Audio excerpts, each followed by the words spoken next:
Par contre, j'ai dans mes mains une épée redoutable. La Bible appelle l'épée à double tranchant. J'ai la parole du Seigneur dans mes mains. Et si moi je peux rien faire, si moi je peux pas bénir un cœur, si je peux pas bénir une vie, si je peux pas changer un cœur, si j'ai pas le pouvoir de guérir, la parole de Dieu à elle-même, elle a tous ses pouvoirs. Elle a le pouvoir de changer une vie. Elle a le pouvoir de transformer un cœur. Elle a le pouvoir de faire d'un pécheur, d'en faire un chrétien. Elle a le pouvoir de délivrer. Elle se suffit à elle-même, la parole. Pour la simple et bonne raison, c'est que la parole, c'est Jésus. La parole, c'est Jésus. Elle est toute puissante. Il est tout puissant. Ce réseau, c'est un réseau de prière. Et durant tous ces mois qu'on passé, il y a eu beaucoup de prédications sur la prière, sur le jeûne, des encouragements, aussi des appels à la repentance. Et j'étais en train de penser, je disais, Seigneur, quoi apporter? Je disais, Seigneur, quoi apporter? Quoi apporter? Il y a eu des grands hommes de Dieu qui ont prêché sur ce réseau. Il y a eu des grands hommes de Dieu, Seigneur, qui ont prêché sur ce réseau. Et puis j'ai eu une pensée, puis j'aimerais vous la partager tout simplement. Je suis pas un garçon compliqué du tout. Mais tout simplement, je vais vous partager la pensée qui est venue dans mon cœur. J'aimerais vous parler de Jésus et de la prière. Dans les enseignements de Jésus, dans les 4 évangiles, on a très peu d'enseignements sur la prière. Jésus a pas parlé beaucoup de la prière, mis à part que quand tu pries, entre dans ta chambre, ferme ta porte. Prie ton Dieu qui est là dans le lieu secret. Aussi quand tu jeûnes, que ça se fasse entre toi et Dieu. Parfume ta tête, lave ton visage, afin que ça se fasse entre toi et Dieu. Il y a aussi la prière du Notre Père. Mais à part ça, de sa bouche au Seigneur, à Jésus, il n'y a pas beaucoup d'enseignements sur la prière. Et je me suis souvent posé la question. Pourquoi? J'ai souvent cherché les enseignements de Jésus sur la prière. Mais j'ai compris que Jésus agissait d'une manière tout à fait différente. C'est que Jésus a marqué nos cœurs, il a marqué la Bible, il a marqué les 4 évangiles, non pas par un enseignement sur la prière, mais par sa vie qu'il a eue avec Dieu par la prière. Avant d'aller plus loin, je vais vous lire un verset dans la Bible. Ça se trouve dans l'évangile de Luc au chapitre 6 et verset 12. Il est écrit en ce temps-là, Jésus se rendit sur la montagne pour prier. Et il passa toute la nuit à prier Dieu. Toute la nuit à prier Dieu. Je ne sais pas si vous vous rendez compte, toute la nuit à prier Dieu. Jésus, il est Dieu par sa nature. Il est divin par sa nature. Et je pense pas que Jésus aurait eu besoin, comme nous. Nous, on dépend de la prière, on dépend de la personne de Jésus, on dépend de lui. Mais lui, il était Dieu dans sa nature. Il est écrit que Jésus lui-même a pu dire, Père, qui faisait qu'un avec le Père, que le Père était en lui et que lui était dans le Père. Il fait qu'un avec le Père. Donc réellement, il n'aurait pas eu besoin de prier. Et je vais vous dire ma pensée. Ma pensée, c'est que Jésus passait tout ce temps dans la prière par l'amour qu'il avait pour son Père. C'est l'amour qu'a amené Jésus dans la prière. C'est l'amour qu'a amené Jésus à passer du temps avec son Père, à passer toutes ces heures dans la prière, dans toutes ces nuits de prière. Je vais vous parler de l'évangile de Luc parce que Luc, c'est l'évangile qui parle le plus de la vie de prière de Jésus. À 7 reprises, il parle de Jésus en train de prier. La première fois qu'il en parle dans Luc 3, verset 22. Jésus est à son baptême. La Bible a dit qu'il était en train de prier. Pendant qu'il priait, l'Esprit de Dieu descendit sur lui comme une colombe. Le jour de son baptême, on voit Jésus en train de prier. Ensuite, on le revoit encore dans Luc 5. Je vous donne les références pour que vous puissiez contrôler chez vous. Celui qui sait lire, c'est important de contrôler tout ce que les serviteurs y disent, même que c'est des serviteurs. Contrôler la parole.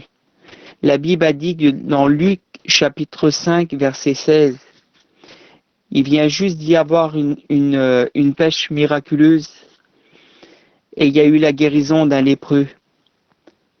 Mais la Bible a dit que Jésus, lui, après avoir fait ces choses, il se retirait dans le désert et il priait. Juste une petite parenthèse. Il ne recherchait pas de gloire, le Seigneur. Il ne recherchait pas de gloire. Il avait guéri un lépreux et venait.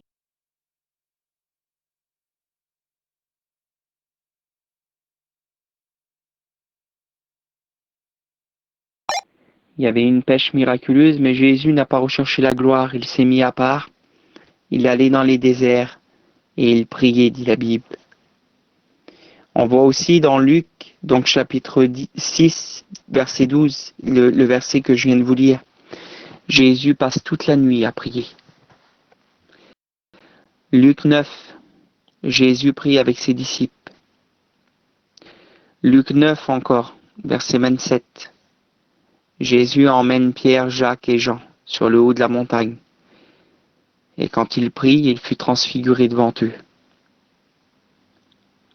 On voit Luc, chapitre 22. Jésus qui prie dans le jardin de Gethsémani. Et j'aimerais vous parler d'un verset en particulier. Ça se trouve dans Luc 11, verset 1. Vous savez, la vie de prière, je vais vous parler avec mon cœur. J'ai pas l'habitude de faire des messages tout carrés, tout préconçus. J'ai pas l'habitude de faire ça. J'ai marqué quelques références pour pas les oublier, surtout pour avoir le fondement. C'est la parole, c'est pas nos pensées. On n'est pas là pour amener nos. On est là pour parler de la parole du Seigneur. Donc j'ai marqué tous ces versets, mais j'aimerais vous parler avec mon cœur. Jésus a tellement d'amour pour son Père que l'amour l'amène dans la prière. La prière, c'est de passer du temps avec Dieu. Il connaît son Père. Il sait que son Père est tout-puissant. Il sait que son Père est grand. Pour la simple et bonne raison, c'est qu'avant de venir sur cette terre, il était auprès de Dieu. Il participait à la gloire de Dieu. Il voyait la gloire du Seigneur. Il vivait dans la gloire du Maître, dans la gloire du Père. Et il est venu sur cette terre pour une seule chose, c'est pour sauver les âmes, pour donner sa vie, pour sauver le pécheur. Et tout cet amour qu'il a dans son cœur pour son Père, le connaissant, sachant que c'était un Dieu rempli d'amour, un Père rempli d'amour. Un Père, lui qui était Dieu, qui avait fondé, créé la terre, créé les cieux, façonné l'être humain de la poussière de la terre. Il a pris la poussière de la terre, il a formé l'être humain de la poussière de la terre. Il a soufflé dans ses narines et l'être humain est devenu une âme vivante. L'homme est devenu une âme vivante. Il était là quand toutes ces choses ont été faites. Toute chose a été faite par lui et pour lui.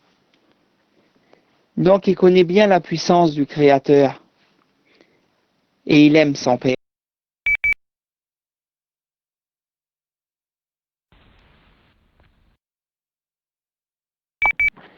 Et l'amour qu'il a pour son Père, elle est tellement forte que cet amour l'amène dans la prière. Elle l'amène dans la prière. À combien que, pour ma part, combien que j'ai besoin de me mettre dans la prière par amour et seulement par amour. Vous savez que la prière, c'est un grand privilège.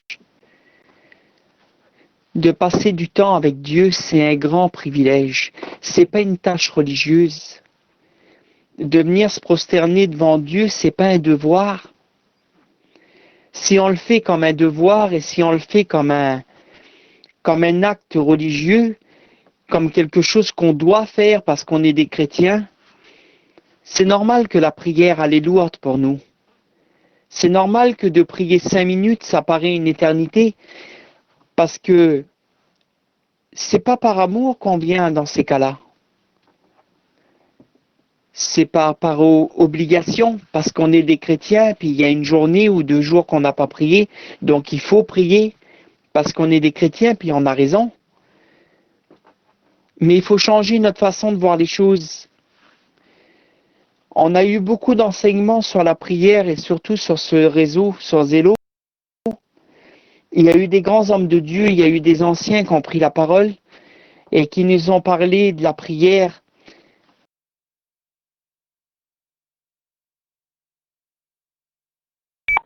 Selon ce que la Bible a dit, ils nous ont parlé de la prière.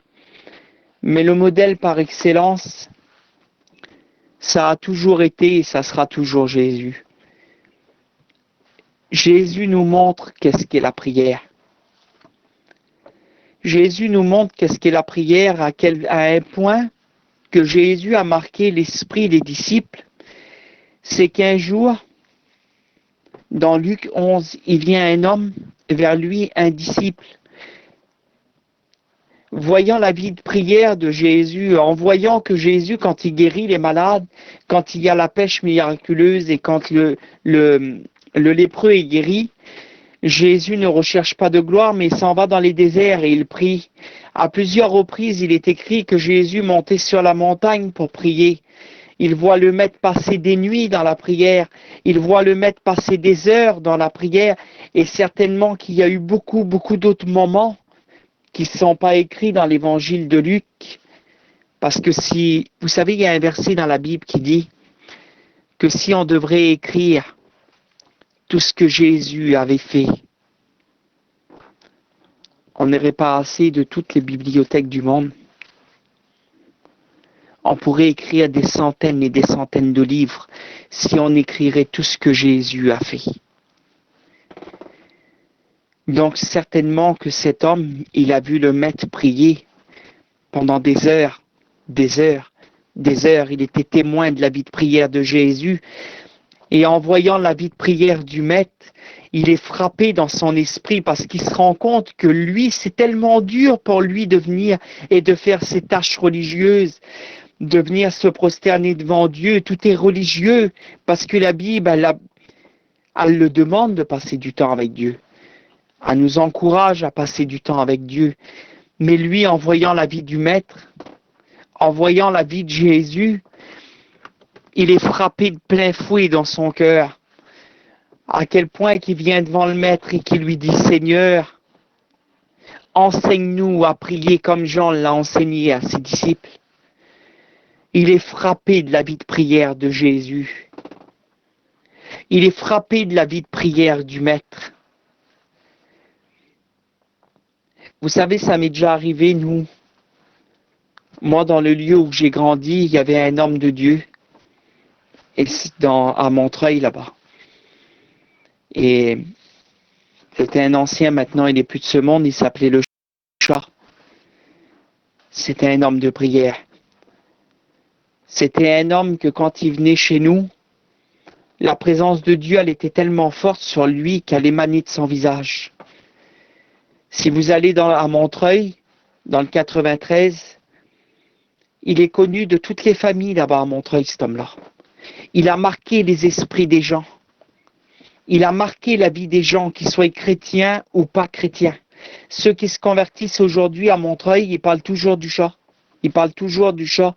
Ils disent, je me rappelle quand j'étais pas converti, je me rappelle que cet homme, il avait la sagesse sur son visage, il était comme ça, il était comme ça. Mais la seule raison qu'il était comme ça, c'est parce qu'il passait du temps avec Jésus. Vous savez, un homme qui vient devant Jésus et qui passe du temps avec le Maître, qui passe du temps par amour avec le Maître, le temps ne l'atteint plus. Le temps ne l'atteint plus, les minutes ne l'atteignent plus, les heures ne l'atteignent plus. Cet homme est imprégné de la présence de Dieu parce que tout le caractère de Jésus, tout le caractère de Jésus, sa sagesse, son amour, sa douceur, sa bonté. Ça me touche quand je dis ça.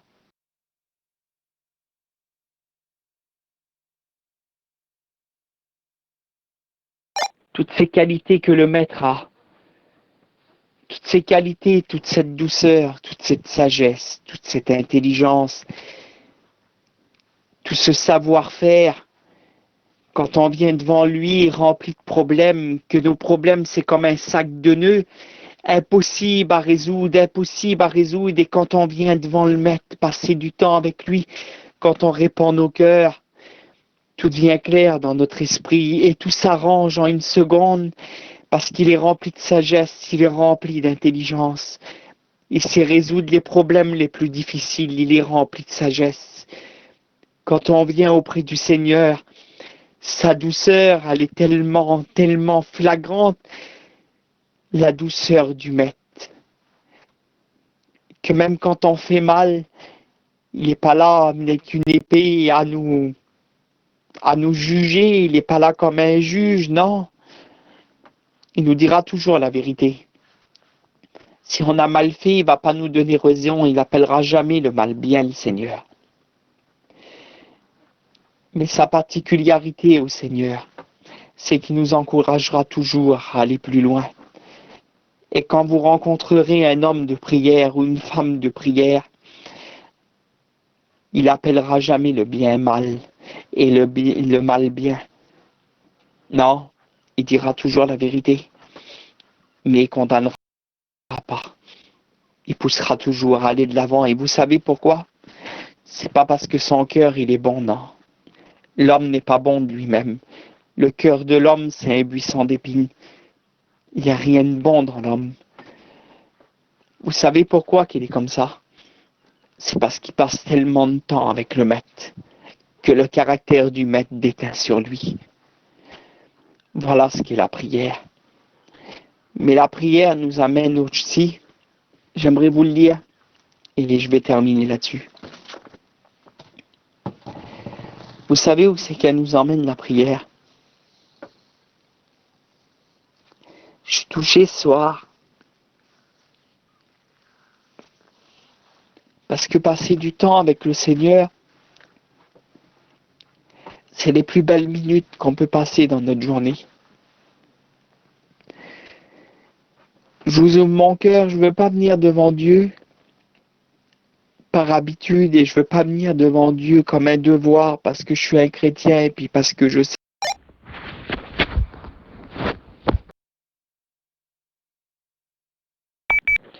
Non, je veux venir devant Dieu parce que je l'aime, parce que je veux passer du temps avec lui. J'aimerais vous lire quelque chose et après quoi je vais arrêter. Ça se trouve dans l'évangile de Luc au chapitre 9. Jésus prend Pierre, Jacques et Jean avec lui et il monte sur une montagne. Et là, Jésus se met à prier. Et au verset 29, il est écrit, comme il priait, l'aspect de son visage changea. Son vêtement devint d'une éclatante blancheur. Et voici deux hommes s'entretèrent avec lui. C'étaient Moïse et Élie, qui apparaissaient dans la gloire, qui apparaissant dans la gloire parlaient de son départ qu'il allait accomplir à Jérusalem. Pierre et ses compagnons étaient appesantis par le sommeil, mais s'étant éveillés, ils virent la gloire de Jésus et les deux hommes qui étaient avec lui. Et quand ils ont vu ça, on connaît ce témoignage. J'aime pas dire cette histoire. C'est un témoignage réel, ça. On connaît ce témoignage que Pierre a voulu dresser trois tentes, une pour Moïse, une pour Élie, une pour le Maître. Et comme il parlait, une nuée va les couvrir. Et une voix fait entendre ces paroles, celui-ci est mon fils.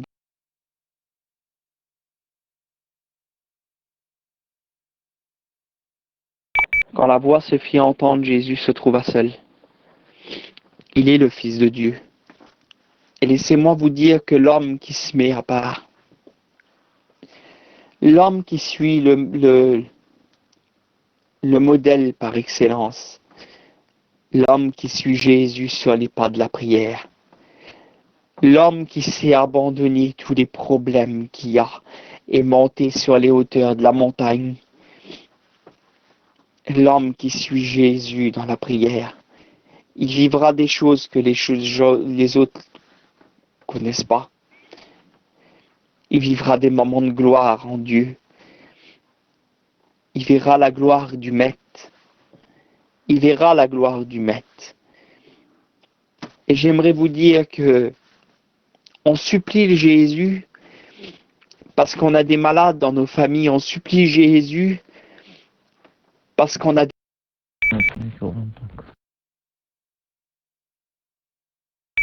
on supplie Jésus pour nos enfants, pour nos familles. On le supplie, mais la réponse, elle est dans sa présence. La réponse, elle est dans sa personne. Sa personne, elle correspond à tout. Quand on est dans sa présence, on n'a plus besoin de rien. Et laissez-moi vous dire, mes frères, mes sœurs qui m'écoutez, que ce qu'on a besoin, c'est de sa personne à lui. On a besoin de passer du temps avec lui. Si tu es malade, viens au pied du Maître. Viens au pied du Maître et cherche-le à lui. Recherche sa présence à lui. Viens pas au pied du Maître en suppliant, Seigneur. Viens pas au pied du Maître pour obtenir une guérison, non. Viens au pied du Maître par amour. Viens au pied du Maître le rechercher à lui, parce que dans sa personne à lui, il y a toute la guérison. Dans sa personne à lui, il y a la délivrance. Dans sa personne à lui, il y a la victoire. Dans sa personne à lui, il y a l'encouragement. Dans sa personne à lui, il y a la force pour aller plus loin. Dans sa personne à lui, il y a l'huile qu'il faut dans nos lampes. La Bible parle des 5 folles, des 5 sages qui ont des lampes vides, et les autres qui sont sages, ils ont leurs lampes pleines. Ils peuvent allumer leurs lampes. L'huile découle de lui. L'huile, elle découle de lui. Et si on vient devant lui, si on cherche sa présence, pas seulement quand il est 10h30 sur Zélo, non. Si on cherche sa présence dans nos campings, dans nos maisons, si on cherche sa présence par amour pour lui, nos lampes seront toujours pleines d'huile. Et quand le cri retentira, voici l'époux. On ne sera pas comme les 5 folles qui n'ont pas d'huile pour allumer leur lampe. Et quand ils viennent, que la porte elle est fermée, et qu'ils frappent à la porte et qu'ils disent Seigneur, ouvre-nous. Et qu'il est trop tard, non. Quand le maître viendra, nos lampes seront pleines d'huile, celui qui prie, celui qui passe du temps avec Jésus. Leurs lampes seront pleines d'huile. Le caractère du Maître resplendira en eux. Le caractère de Jésus, sa douceur, sa bonté, sa fidélité, sa compassion, sa miséricorde, son amour. Tous ceux que, des fois, on regarde des gens, on détourne le regard parce qu'ils sont pas intéressants ou parce qu'ils ont trop de misère sur eux. Ils nous attirent pas. Jésus, il n'est pas comme nous. Quand il regarde sur un être humain qui souffre, il tourne pas le regard. Mais il va et il aide cette personne. Il prend la part de la veuve, il prend la part de l'orphelin. Voilà, c'est quoi le caractère du Maître. Et on a besoin plus que jamais de passer du temps avec le Maître. Je vous encourage, mes frères et mes sœurs, à passer du temps avec Jésus. Mais voyez plus la prière comme un devoir. Comme il faut prier pour être guéri, il faut prier pour être délivré, c'est la vérité. Mais en faisant ça comme un devoir, la prière bien des fois devient lourde. Ça va une semaine. On prie pendant une semaine ou pendant 2 semaines et après on perd la prière. Il y a une seule raison à ça, c'est que c'est pas fait par amour. Voyez la prière comme un privilège. Quand vous rentrez dans votre chambre pour fermer votre porte pour prier l'Éternel, réjouissez-vous de ce moment parce que c'est un grand privilège de passer un moment avec Dieu. Sur ces quelques mots, j'aimerais prier le Seigneur avec vous. Seigneur, Je te rends grâce de ce que ta vie de prière allait pour moi un grand enseignement. Je te rends grâce, Seigneur, parce que tu nous montres à combien que tu avais de l'amour pour venir devant Dieu, à combien que tu te plaisais dans la présence de Dieu. La preuve allée, Seigneur, c'est que tu pouvais passer des nuits entières à prier. Tu pouvais passer des nuits entières à prier. Oui, Seigneur, je veux pas.